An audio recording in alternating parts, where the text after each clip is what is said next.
Welcome to the Rancor and Resistance podcast. Now, you guys might be wondering what the hell happened to Rocky Mountain Skeptic Society. Well, if you follow our Facebook group, you know that we went through a rebranding process as part of the process of getting put on major podcast distributors. So that's part of the move. And that's it. So I'm Dan, your main host. And I'm Lorna, second chair. And I'm James, the third guy. The third guy. The third wheel. Not the third wheel. Don't You say totally are the third wheel. that. Okay, anyway, so we're going to start off with some quick news. Let's get into it right now.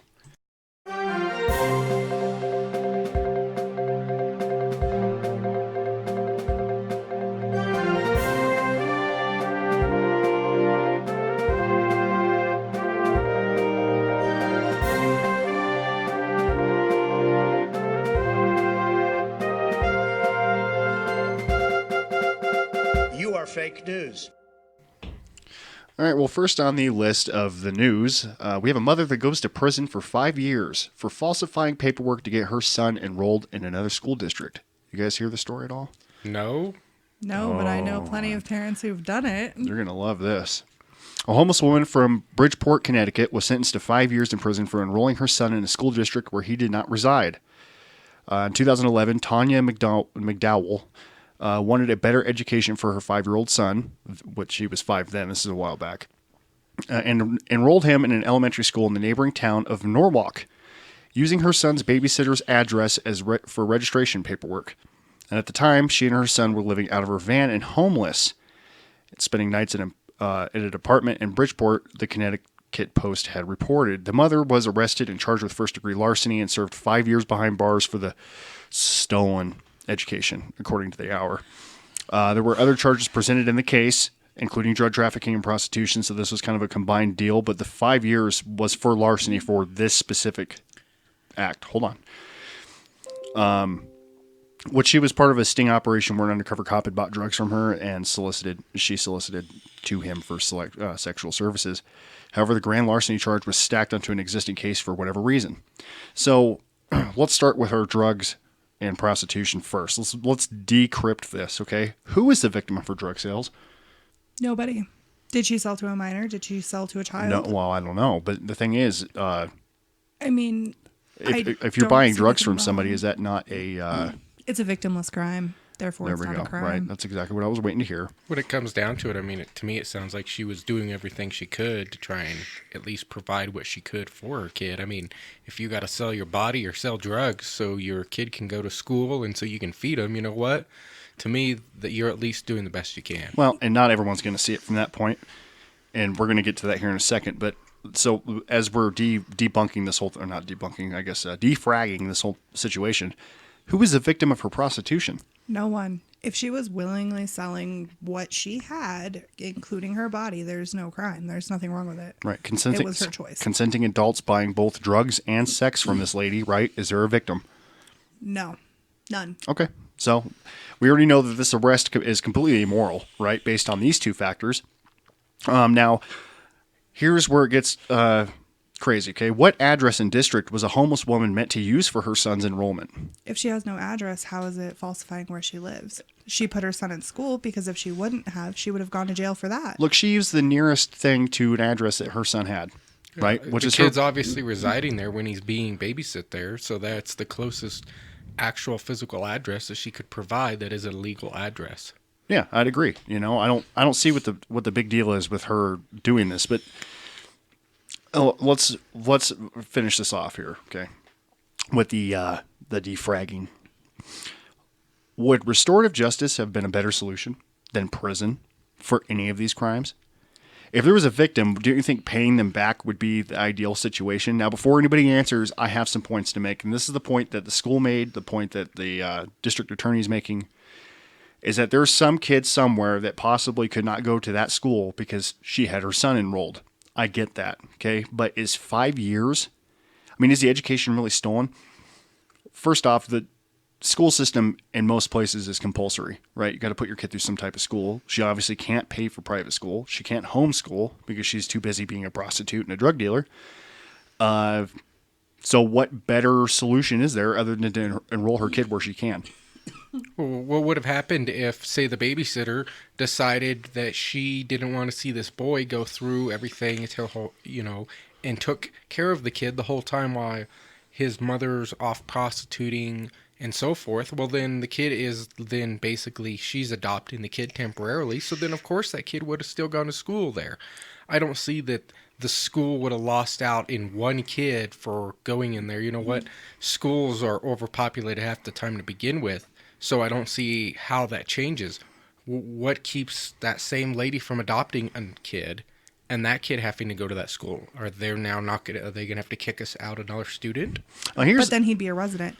But prostitution or drug dealer aside, she did what she could for her son. She used an address to get him into school because you can't enroll your kids in any school if you don't have an address. Yeah, that doesn't sound like a bad mother to me. That like a bad mom in that position would just not care, right? Yeah. She wouldn't send her son to school at all. The son or the daughter or whoever staying in the van while she was doing it.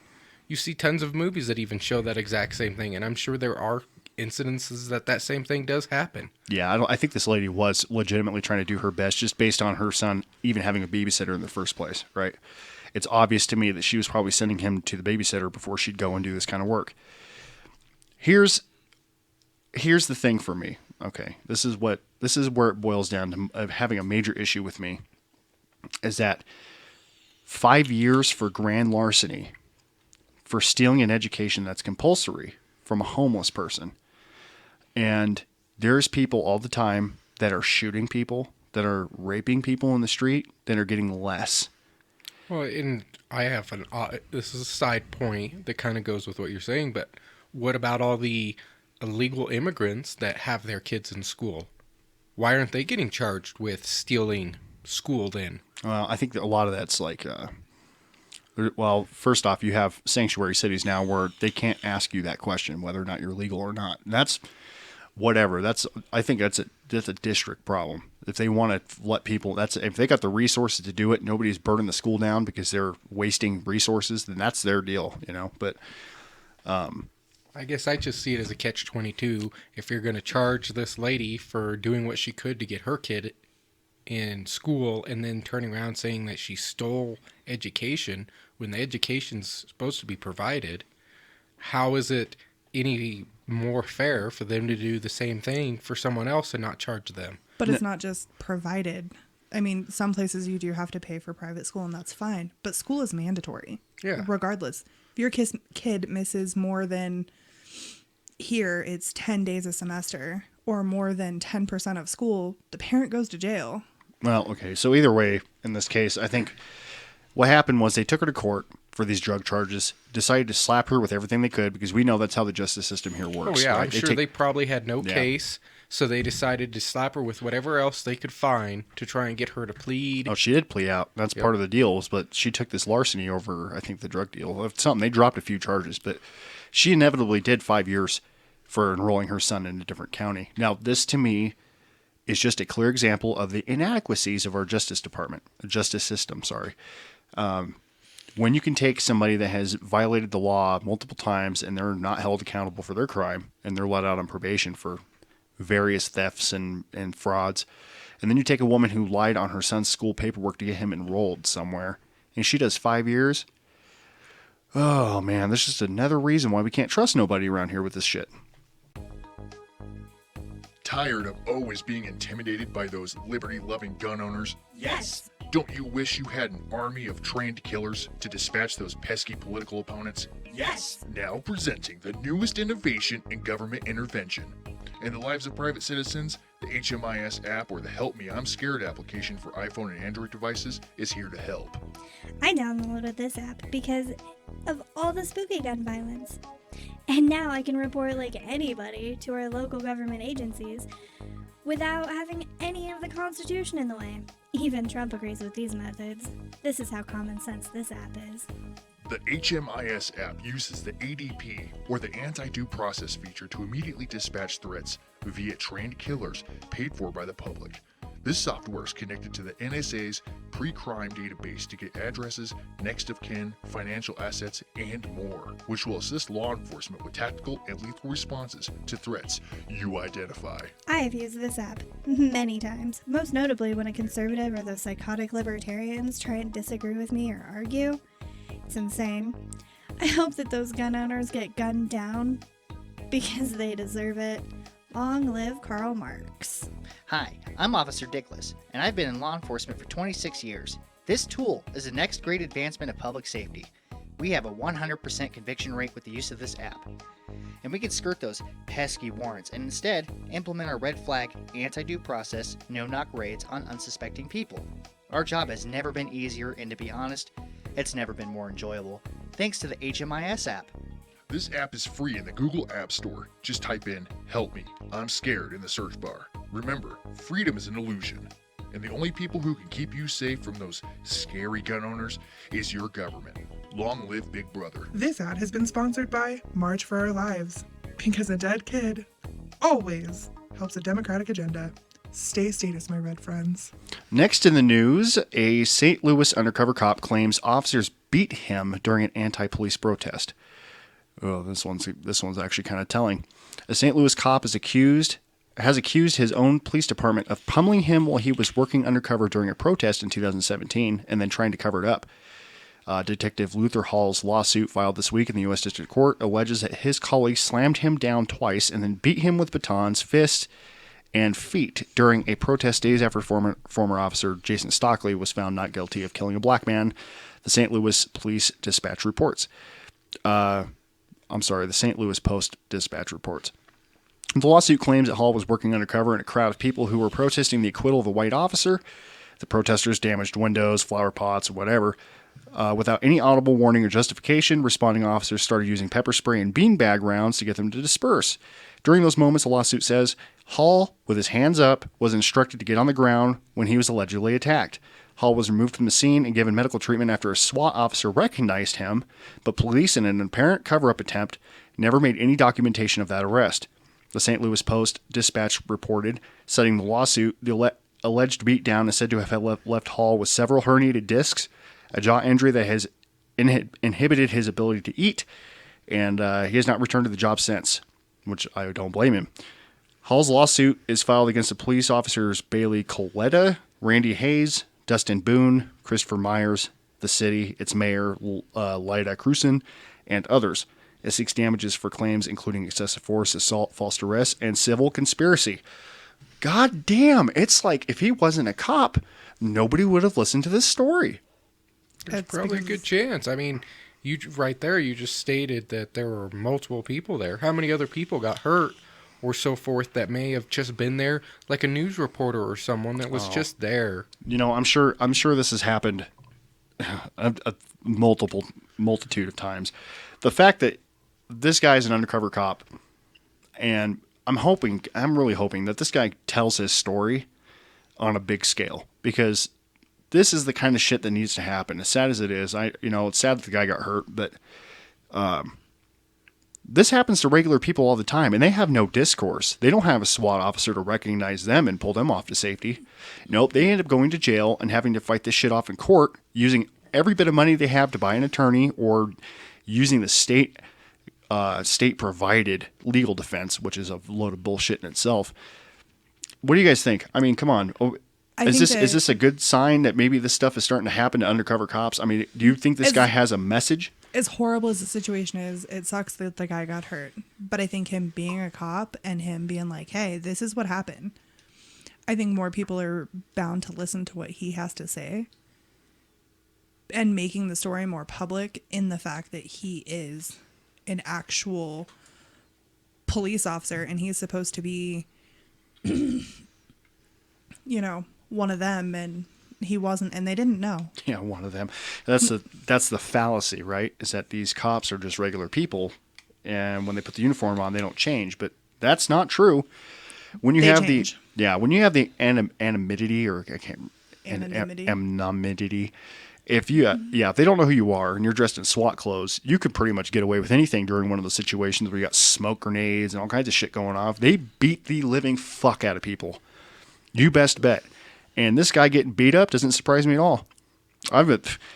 They need to put more undercover cops that really give a shit into these situations to see what really happens. Because there's people all the time that are getting cracked over the head and heads split open or whatever. Then they're stuck paying their own medical bills, paying their legal defense, and so on. Oh, and then I would guarantee that half the time they're turn around and still slapped with fines, court fees, and so forth for just being there. And remember, we just, from the last story, they stack a bunch of charges that get people scared. And then they start pleading to shit they're not guilty to because they're terrified if they try to fight it. Yeah. They're going to look at 40 years in prison because, if you take it to trial and lose, anything can happen. It seems like they take the lesser of the two evils of what's presented in front of them. The possibility of life or just taking a small sentence. Right. So, is that it for the news? Are we done? I think so. News. And now, with the reason why it's so short is because the state of the state, this episode's going to be kind of long. We have the vaping thing going on. We promised you guys last episode that we were going to cover it, so we're going to do that right now. Let's do the state of the state. All right, on the state of the state. This is a mistake I'm going to leave in just because it's funny. The state of the state. We're going to talk about, frankly, Donald Trump's. Look, I don't like silencers. Bob Stocks. I definitely don't like flavored juice. Okay, I'm off today on the Trump voice. Definitely. That's all right. That's all right. Not too bad. We'll get back into that later. But e-juice. Oh my God. I never thought something this fucking stupid would ever happen. Then again, it's just a distraction from the main problems in the world. Of course. Yeah, they're going to have a bunch of hoopla. So we're going to put this over to Lorna because she is actually kind of the vaping expert today. She has done more research than any of us have on the subject, and we're going to let her take it from here. So can you explain the process of how this is going to go down and what's already gone down in places like New York? And Michigan. So New York and Michigan have both passed a ban on any sales of flavored e-juice. The only difference in the bans is in Michigan you can still get menthol. That's it. That's the only difference between the two bans. And stores have 14 days from the effective date of the ban to get rid of all of their flavored e-juice products. Oh, I'm sure once everyone around there hears about it, they're going to be stockpiling that crap. They have already been. are. There was pictures we were looking at on Facebook earlier today where it was like milk crates filled up with just little bottles of e-juice. It was nuts. I mean, like a year's worth of supply. And people, there's sale everywhere on these websites that you can buy e-juice from. And what they're going to do is the FDA is going to come in and for every single bottle of flavored e-juice that they find, they are going to fine the store owner $2,000 per bottle after the 14 days. Wow, it almost sounds like a racket. Okay. Sounds like the cigarette company is going to be happy as all get Oh, out. we are nowhere near that just yet. We'll get there. This is where it's not a conspiracy, folks. This is some real shit. Okay. There have been 380 confirmed cases of people getting sick and 6 people dying. But take into consideration that those are across 36 states and 1 Canadian territory. And all have been linked to black market e-juice containing cannabis. Okay, now, if we all know, I think people that have followed the story have heard of the vitamin E acetate situation. Can you tell us a little more about what that actually does and why they use it? Yes, they use it as a thinning agent for the e-liquid. And the difference is when you vape regular e-juice, it turns into more of a water vapor in your lungs that your lungs reabsorb. When you vape the vitamin E acetate, you vape it and then it turns back into an oil inside of your lungs, and your lungs cannot reabsorb that oil. So from what I've understood, it's like pneumonia. It pretty much causes pneumonia. But it's like hydraulic pneumonia. They said it's the same effect they see when people inhale oil, like oil vapor, which oil that you can't get an oil to reach a vapor temperature without it burning, right? Mm-hmm. So the only time that ever happens is if somebody drowns in it, pretty much. So this is kind of an odd case of health issues that people are running into, which is why a lot of doctors don't notice it until it's too late. And that's been the case with, I think, the 6 deaths that have happened. I think they just didn't know what was going on. But who's also going to admit in an illegal state where they can't have cannabis products that they were vaping cannabis? Exactly, and that's the thing too. And the other part of it is, okay, I didn't even know you could vape cannabis. Oh yeah, you can buy it at stores around here I've done it. in Steamboat. I mean, you can go to the cannabis store in Steamboat and you can We're buy what gonna they have call one a here ruby. soon. Steamboat, Colorado. For you guys that don't know, we're I mean- we're neighboring in the county here. We're about an hour's drive away. It's like a jewel pod, but it's called a ruby, and it's specifically for cannabis e-juice. And Now- you can buy them there. Now here's the problem, right? So we draw a conclusion and say that if they had these cannabis products legalized, that the black market would crumble, and that a well-funded, well-researched company would most likely have done that right, not using vitamin E, and gone with some other safer product, knowing that vitamin E probably cause issues, right? But I think that that's exactly it. Nobody is. If it was legal, then there'd be no reason to black market it. And people are still ordering e-juices from China. Now, And that's a personal risk you take. I find it kind of odd that after 12 years of people vaping, from the very rudimentary little shitty pens that you used to be able to buy to the seriously hardcore mods we have now, I find it odd that only this is happening right now, right before an election cycle, and it's happening on a very limited basis. But the explosion in the media over this is so overblown. You would think if it was something just leading to just flavored e-juice. Do you see what I'm saying? I mean, they're drawing conclusions that don't exist. They're drawing lines where there shouldn't be lines at all between two non-factors that don't have no relation. They're talking about flavored e-juice, but this vitamin E acetate seems to be the issue. But nobody's addressing this in a government capacity. Nobody. They're not, and they're making it to where flavored e-juice is bringing in teens, and it's deceptive advertising. Well, here's the thing. I don't vape to vape a cigarette. I vape to vape something other than a cigarette.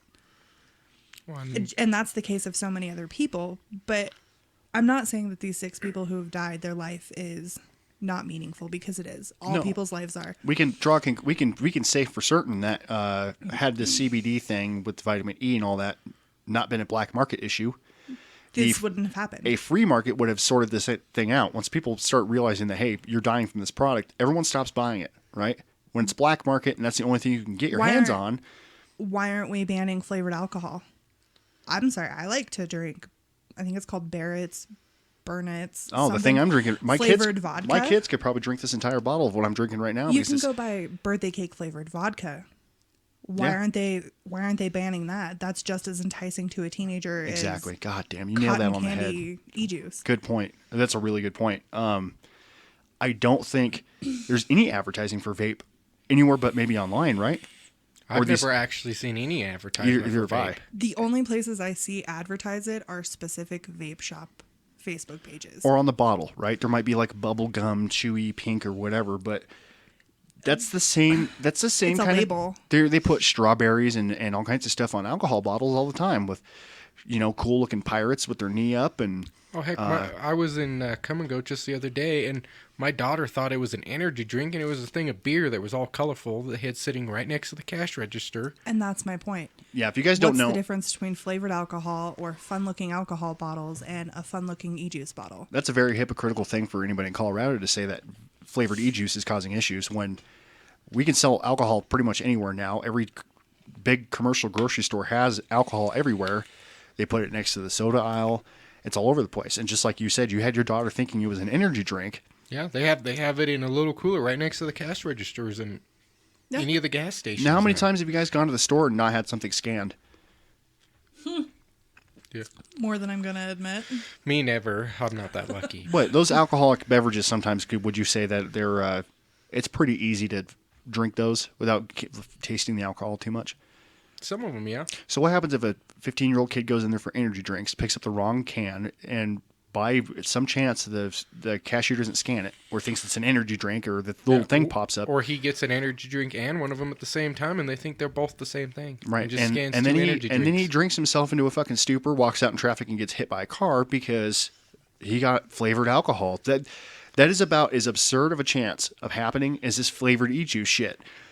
Look, people are already being ID'd. You have to confirm your identity before you can even buy flavored e-juice online. It's a nicotine product, just like tobacco. You got to go through various processes to get it mailed to you. And the thing is, I don't see this really being a teenager issue. There's actually less teenagers vaping than there were smoking 10 years ago. Not only Even that, now, I mean, So I it's bet still- you there's still more teenagers smoking than vaping. even I think nicotine use in general has declined. it has, and even sorry, even look at the studies from the Royal Institute of England or London or whatever it is. It's the Royal Institute. They're stating that vaping is 95% safer than smoking. Okay, 6 people have died from black market vapes. What about the 480,000 people in the world that die from cigarettes every day? What about the people with emphysema, COPD, chronic bronchitis that are suffering every day because of their choice to smoke? Why isn't Trump banning them? What about the 7,000 chemicals that are in cigarettes? 69 in which are Why isn't the connected media to talking cancer. about this? Oh, they are. But They are. Some but they're are, not. some aren't. This is cognitive dissonance right here. They're failing to even understand why people are arguing their point. This isn't the problem. The debate over this issue is not the problem. This is normal, right? People discussing and bringing up different flavors of evidence and like that, flavors. Different empirical numbers and statistics and whatever, comparing and contrasting, that's fine. What I have a problem with and why I brought it up today is because they are doing this with zero legislation. They are completely skirting it by going to the FDA and having this done. Nobody had a chance to vote on it. Nobody had a chance to get public with it and debate this. It just stopped. They are just getting rid of it entirely. They're just taking away the right to But they're not decide. taking away the right. You can absolutely, these vape stores can pay Yes. $300,000 per SKU to be tested by the FDA. I'm sorry, what little mom and pa vape shop have that kind of money? They're not. And guess who wins in this one? No one. The big tobacco that owns like Juul. But they don't, because they're still killing people. And the fact that Oh no, they win all though. these- They win. That's it. That's the Think big about- companies that They can don't afford care this if process. they kill people. Obviously, if they cared, that's they clear. wouldn't be doing it. But think about the broader spectrum. All these vape shops are closing. What about those people who work there? Who do you think is pushing this narrative? Do you think? Juul? Oh, there's Sorry. Big Tobacco has a major profit motive to pushing this narrative. If And I you- guarantee you, if they start shutting down mom and pop shops that are selling flavored e-juice on a small level, and the only ones that are left are big Tobacco affiliates that are selling flavored e-juice, that Smoker friendlies. they're the only. Well, no, I'm talking like Philip and Morris are the only ones that can afford this whole thing with the whole testing of the e-juice. Then guess where you're going to be getting your e-juice from? Exactly. These companies that are affiliates of Big Tobacco. Then Big Tobacco wins anyway. Well, not only do they win anyway, think about all the people that are now out of job. Now there's how many people with no health insurance that are now a burden of the state because now they have no income. People are going to lose their homes, their livelihood. Oh, I know it. I mean, and there's so much more that no one's taking into consideration. And Juul is publicly stated that they are willing to comply with any and all new regulations. Oh, man. Well, we're going to cut to a break real quick. If you guys have something you want to tell us, go ahead and go to our website, www.rancorandresist.com. Head down to the bottom of the main page. You'll see a submission form for your emails. Email us what you think we can do maybe to skirt this whole process, maybe take the agorist approach, which we're going to get to when we come back after the break. And we're back. So before we took the break, we were talking about taking the agorist approach to this situation. And I have to adjust my mic here for just a second. Sorry, guys, if you hear that. Okay. So the agorist approach would be, in a sense, I would imagine, making your own e-juice and selling it, or bulking up now and selling it in the black market for the next however long it's going to be before we get e-juice, flavored e-juice back in the market. Do you guys have any suggestions Honestly, to doing this? I think, one, you can pretty much buy all the things you need to make flavored e-juice off Amazon. For two, stock up if you can. I'm going to. You know, I think a suggestion for maybe anybody that's in the e-juiced industry, if it's not too late. I know our podcast isn't that big. There's probably nobody listening to this that has some kind of e-juice manufacturing plant or something like that. But my suggestion would be do the same thing they did with the magazine ban in Colorado. So we have a 10-round rifle capacity magazine limit. And what they do here is they sell the magazine rebuilding kits with a little stick inside that you're supposed to put in the magazine to limit its ability to hold more than 10. What a lot of people do is they just neglect putting that little stick in there, and then you have a 30-round magazine. Okay, this is something that we've been doing here in Colorado for a long time. Okay, this is a pretty common practice with gun owners. I think maybe making or selling e-juice that you have to mix with the flavoring and all that together, but not put in the bottle together. I mean, like sold as a package, yeah, and then you mix it yourself. That might be a good way to skirt it. Or sell just e-juice like a coagulant, and then sell the nicotine, and then sell the flavoring all separate, and you can buy it on your own. Or just sell the flavoring as an additive that you could add to any of it. Yeah, exactly. Yeah, true. Well, the problem is what the market's going to be full of now is tobacco-flavored e-juice, and if you add strawberry, you're going to have a strawberry cigarette-flavored e-cig or whatever the fuck you're using, and the problem with that is that nobody wants the taste of a cigarette in their mouth. Not right? only that, I don't know if you've ever vaped tobacco flavored e-juice. It's disgusting. It does not taste like a cigarette. It tastes like an ashtray. You might as well just lick the bottom of a dirty ashtray because that's what it tastes like. And that sounds absolutely disgusting. And I really hope somebody finds some kind of solution to these market issues that are getting ready to flood into the market. Well, I just want to point out the fact that we know the effects of smoking cigarettes specifically. And yet we're more mad that people have found something safer because the government's not making money. And that seems to be the issue. Oh, of course that's the issue. Look, and this is happening right before a 2020 election cycle. Well, money's always the issue with everything, it seems like nowadays anyways. What I'm saying is, on the political end of it, Trump is going to try to look like a hero, with these red flag laws, with these bump stock bans, with these e-juice bans. He's trying to look like he's saving people. Like he's got an altruistic agenda, which altruism only goes so far, dude, until you're trampling on the rights of 90% of Americans that are opposed to what you want. But because we're not going through the legislative process to do this, fuck democracy. We're just going to go straight to banning shit, right? Well, and that's the problem. And here's the other thing. It's called Master something. It's basically where Big Tobacco made a deal with the states. And they basically signed a contract saying that states wouldn't go after them for tobacco-related illnesses. Because we all know the effects of tobacco. Emphysema, COPD, lung cancer, raising your blood pressure, and increasing your risk of blood clots, which all lead to stroke. Right. Okay, we all know these huge risks, and those are just a few. Those aren't including the increased risks you have of like rare diseases of neuropathy and things like that. So the big tobacco companies made a deal with the states where they gave them so much money, and now these states can't pay it back because smoking has been on the decline since vaping came out. And a lot of people are using vaping to quit smoking. I did, not today though. But Yeah, well, we've been struggling. I mean, Lauren and I have been struggling with trying to kick the smoking habit again. Somehow it got reintroduced into our lives, and we're still vaping, but it's a struggle. It has nothing to do with what's going on right now in the vaping market, but no, it has to do with personal life and just the stress of everyday everything, and that's fine.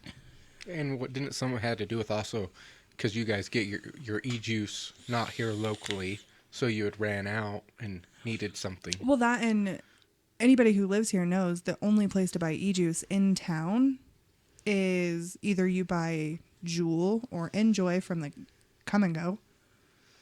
I was say, didn't Walmart have some that was like No. really nasty or something?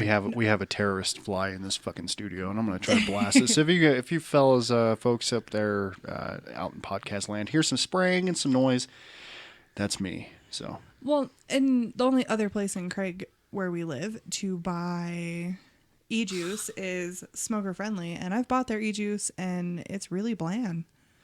I prefer to buy online from other companies that are better in flavor profile. bastard, you can only avoid me for so long. So I think it all ends up at personal choice, and if you choose to vape, that's fine. But a lot of places make you email in a picture of your ID. I had to, Well, but that was partly because they said my birthday wasn't a day. do we all feel like we've beat this dead horse? Even deader? I've pretty much said everything I need I've to said say. everything I needed to say about it too. So if you guys want, we can kind of talk about the direction of the new podcast, how we're going to do this. For you guys out there that have been listening for a long time, I know we have a few followers on Facebook that like to listen to us through YouTube. Officially, we're going to be pushing our podcast out there to actual podcatchers, and what'll happen is if you search us with your local app or whatever, like I've said before, I like to use Podcast Go. You can find it in your app store. All you'll have to do now is push our name in there, the Ranker in Resistance, and we'll pop right up. You can download our episodes as they come out, and then you can listen to us in your car, or if you're walking, or if you're at work. You can do whatever. So, Or if you're running. Well, and we still will yeah. be posting on Facebook and YouTube. yeah, we're definitely going to have links and stuff moved around. I know the Facebook group, we had some problems changing names, so we're going to try to keep the same group and all of our followers. Of course, all of our followers right now are all of our friends. I don't think it's gone out past our... I think there's one person I don't know. Well, we'll figure it out. But yeah, we'll Either let you way. guys know. If you guys are in the Facebook group, we'll definitely kick you over to a new one if we have to. We're going to continue posting on YouTube, which if you want to download from there, that's fine. It's a big complicated process to have to find a YouTube converter and all that junk. And then, of course, our website, I think we are going to be able to put a podcast player on that if you're actually looking on a desktop or something like that. Have us playing in the background while you're typing away. That, and always feel free to reach out to us on any of our platforms. We will Yeah. get back to you as soon as we can. Absolutely. Yeah. Generally, it's me, so be a little patient. No, the reason we ended up changing, and I don't know if this goes for you guys, but I didn't feel like we had a good direction. And the word, after thinking about it for a while, the word skeptic didn't really fit our description. And if you're putting media online, like through a podcatcher, like a Buzzsprout or Libsyn or somebody like that, the problem is people are going to be looking for a specific show. And a skeptic normally would be looking at either like conspiracy theories, or they are a philosophical skeptic. You know, we're talking like ancient Greek skeptic, talking about reality and, our perception or whatever. And if somebody went to go search us in like iTunes and they found our podcast, they would be completely disappointed that they found some weird political bullshit. And I don't feel like that fit our description.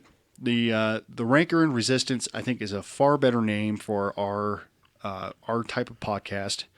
We're definitely more angry. We're definitely more visceral about our message, and we really hope to kind of get out there as far as the liberty movement goes. So we decided to rename and rebrand. But the episodes are pretty much the same. Nothing really is going to change. We will still be doing an after show. And tonight will be the first night of the Ranker and Resistance. We're no longer calling it the Rocky Mountain Skeptic Society. And if you guys have any kind of memorabilia, maybe you got a tattoo on your butt of our logo, big mistake. Yeah, we're kind of like that ex that you regret getting your name tattooed. Well, we had some problems too. If you guys were around in the early episodes, it sounded really bad. We had some major audio technical issues. I think it's because we were so new. But I feel like now we got it really well under control. Everyone sounds nice and clear. There's no hissing. There's no buzzing. We're good to go. I think over time we're just going to constantly improve anyways. I mean, we have some plans to remount some stuff a little different and so forth to hopefully... Well, that, and I eliminate think we're some- serious now. We bought beer cozies. Not only did we buy beer cozies, we bought coasters.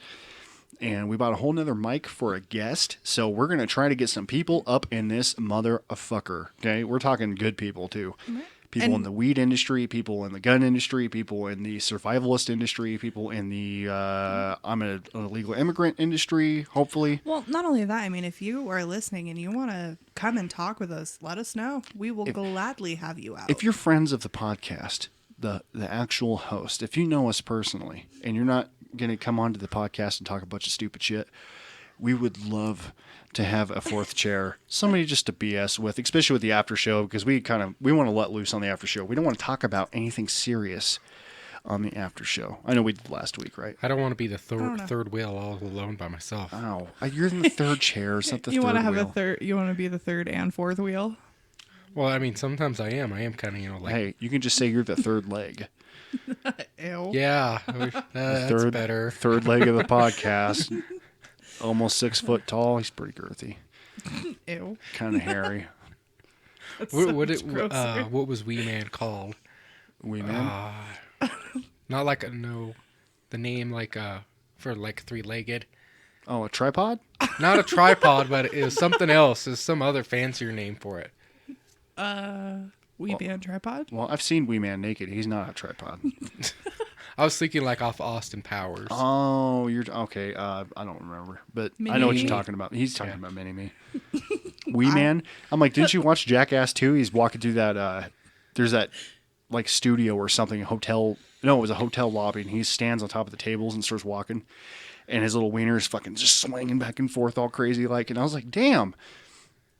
I look like that. That's about my size. And he wasn't shameful, so I'm not going to be shameful now. He kind of boosted my ego a little bit, even though he's a midget, but All right. little person. But I think we're gonna wrap this up. yeah, we will see you guys in the after show. Like I said, there's an Absolutely. after show after every episode. It's free. If you want to support us on Patreon, all you got to do is go on there and look up Rancor and Resistance. We have two, what do they call those? Promises? We have 2 promises. What do they call those? Tiers. No, there's tiers, but there's a dedication. What's the fucking word I'm looking for? Anyway, you can. I don't know. Once a month, you can either donate $1 or $5. Any bit of help helps. If you guys can drop us some money. And it all goes We're not back to the begging, I pocket. promise you. We're not begging. It's only if you guys can afford it. We're not going to make it. We're not going to put a paywall behind anything we make. Everything's going to be available for free. But yeah, eventually we'd like to expand and get some cool stuff in here and maybe pay for some guests to come down and all kinds of cool stuff. So Absolutely. Patreon, YouTube, our website, www.rancorandresist.com. You can drop us an email there if you want us to cover a story. Facebook, and that's it. Rancor and Resistance. Just type it, search it, and you will find us. Be it. And Podcast Go. I'm not going to stop telling people that because I know a lot of people that listen to us don't actually listen to podcasts very often. It's a kind of a niche group of people that listen to a podcast. Podcast Go. We're not the only podcast you should be listening to. Go to our website and go to the Liberty links. Go down below. You'll see my recommended podcast for you. If you like the show, check them out too. There's plenty of good people out there that have awesome shows. And we will see you guys later. I guess it wraps it up. Goodbye. Bye-bye.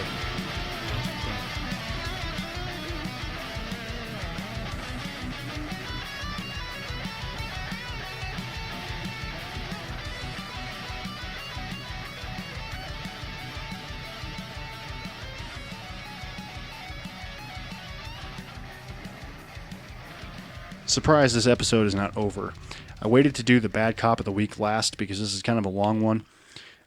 This one is dear to me. This story is actually the reason I got into podcasting in the first place. So listen to the story if you want. It is kind of graphic. There's some very sad moments in there, and it's pretty much 14 minutes of me ranting. So here it is, bad cop of the week.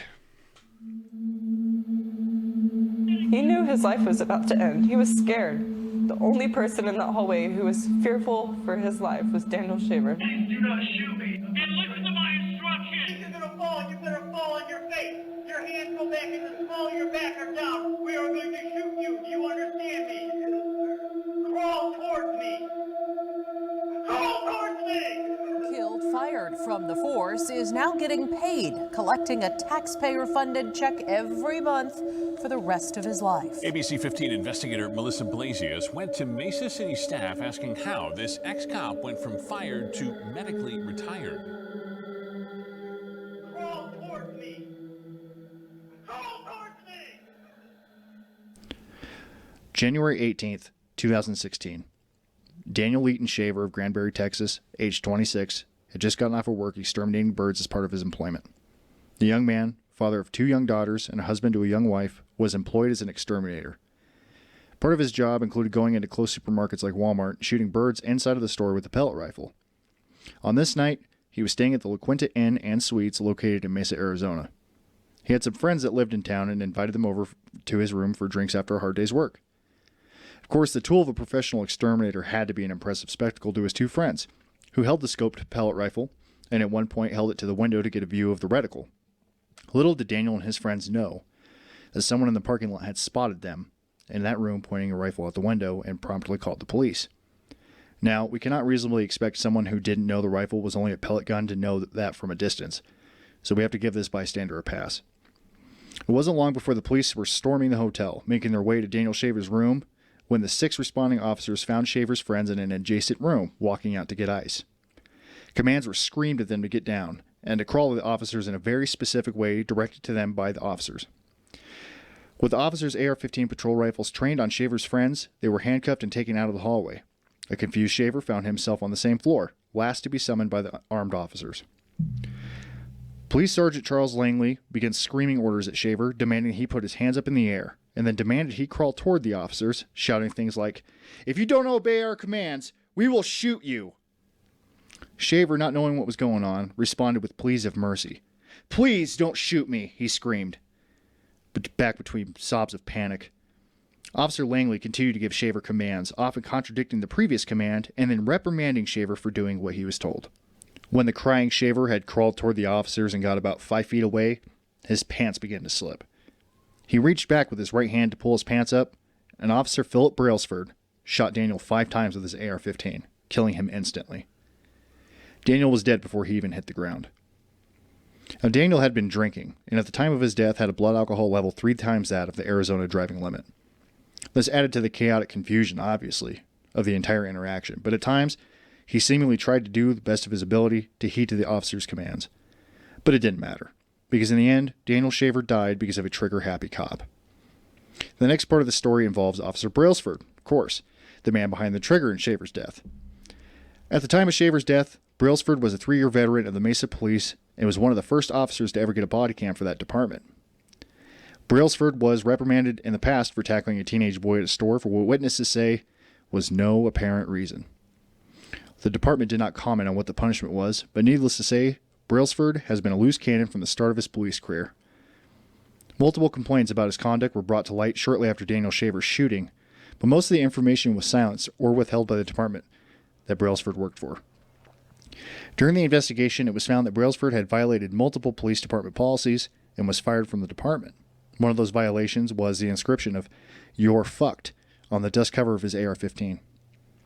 Brailsford was charged with second-degree murder, as he should have been. After a 7-week trial, though, he was acquitted of all charges. The Mesa Police Department stood by Brailsford's termination, but would rehire him later as part of litigation against the department. The court case involving Brailsford and his rehiring is not public to date, or as far as I can tell, there's no information available. Here's the best part.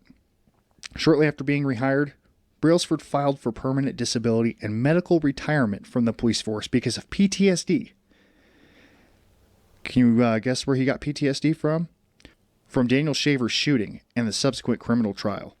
Philip Brailsford will receive roughly $3,000 a month for the rest of his life because of this retirement, funded by the taxpayer, of course, because the murder he committed gave him PTSD.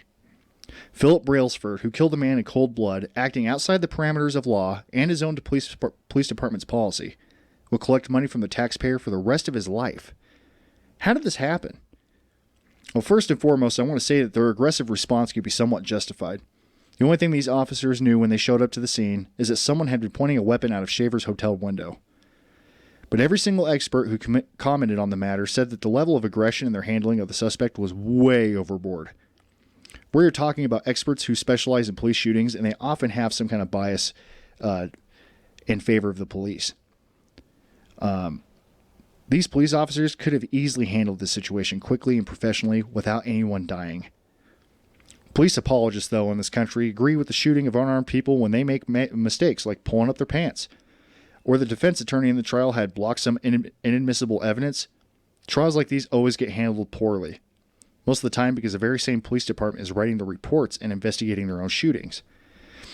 Such as the case with the shooting of Dennis and Regina Tuttle in Houston, Texas, earlier of 2019. I don't know if you guys have been following this story, which left the investigators' work to its own department. And of course, to no surprise, it was later found that the previously justified shooting of the couple was actually murder. The inhabitants of the home hadn't fired a single shot. Contrary to the statements of officers involved in the no-knock raid of their home, after almost a year, it was finally announced that charges of first-degree murder are being issued to the 2 offending officers, after it was found that there was a department-wide conspiracy to hide the real story. It's plausible, too, that with the advice of Brailsford's father, Philip Brailsford Sr., who was an attorney, possibly conducted some janky legal defense to get his son off. Either way, it's amazing to me and most of the country that this guy got acquitted of all charges. Is it so hard to believe that some back-ass legal workaround permitted valuable evidence to be thrown out in Brailsford's case? Like I've said before, the police are a privileged class and are given immunity for crimes they commit. And I mean, seriously, Google it. The term is called qualified immunity. Because these soldiers of the state are given a badge and permission by a politician to carry out violence in the name of the state on the public, they're given special status, of course.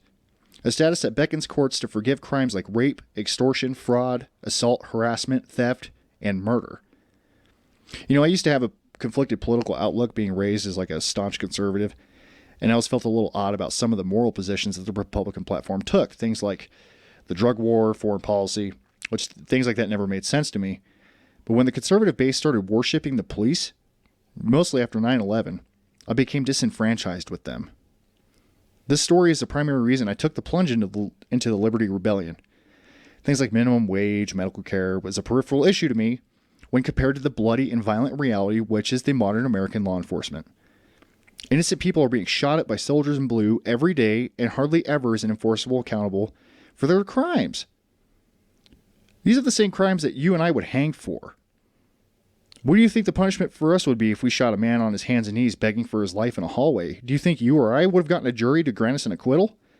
I don't think so. And nothing makes me angrier to hear someone call these types of officers heroes.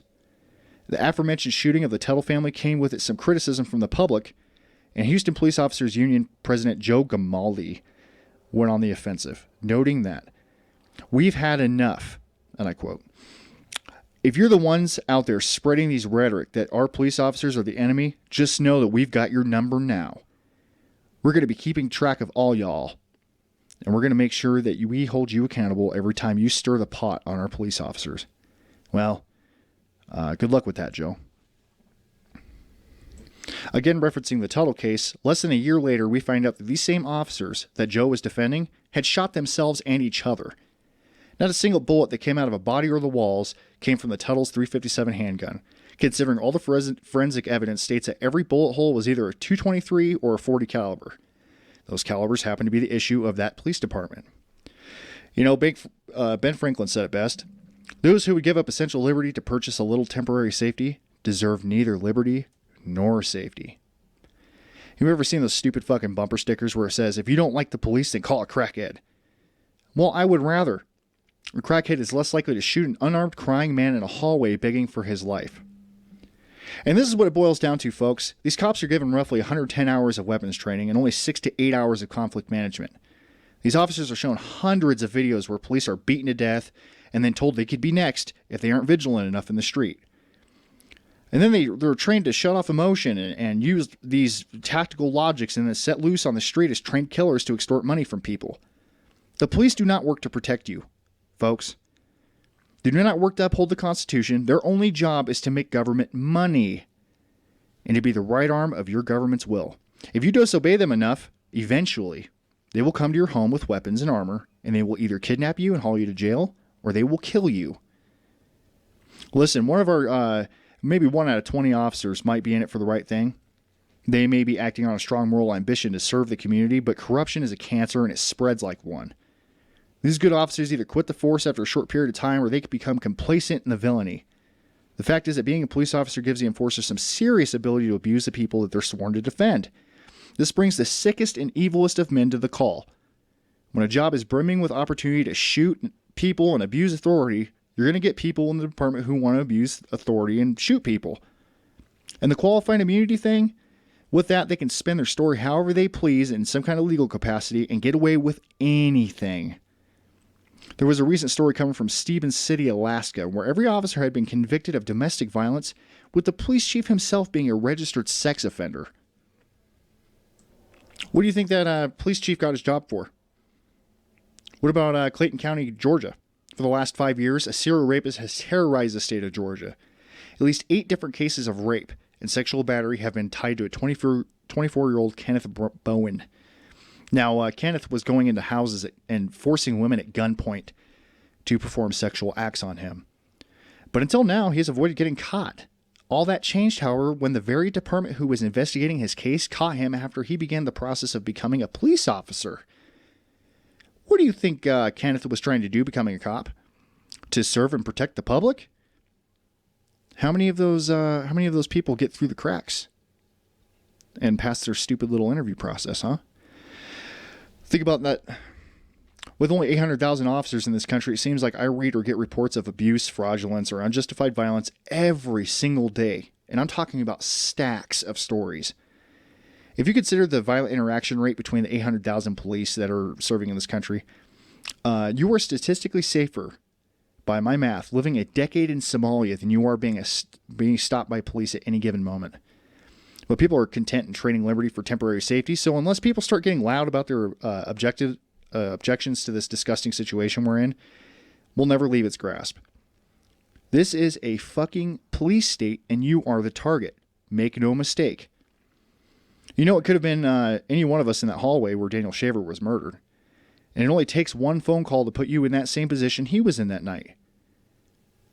Funny side note, there was a period in New York City where the police had taken to a sort of a strike after the trial and all that regarding Eric Garner. They refused to write tickets or enforce city laws, and crazily enough, it was one of the most crimeless periods of New York's history. Remember to be safe, my friends. I hope you took something valuable from this story. Feel free to research any of these cases on your own. I kind of actually advise you do so for your own education. But remember to always film your interaction with the police, as it could save your life or even your freedom. So, this story in particular is a personal story for me. This is really what put me in the Liberty Rebellion and why I started this channel in the first place. This and a few other things, but Daniel Shaver's case really strikes me clear down to my core. And I legitimately feel for his wife and his kids who are struggling right now. And it could have been me. He would have been the same age I am today. So, long live the Liberty Rebellion and stay safe.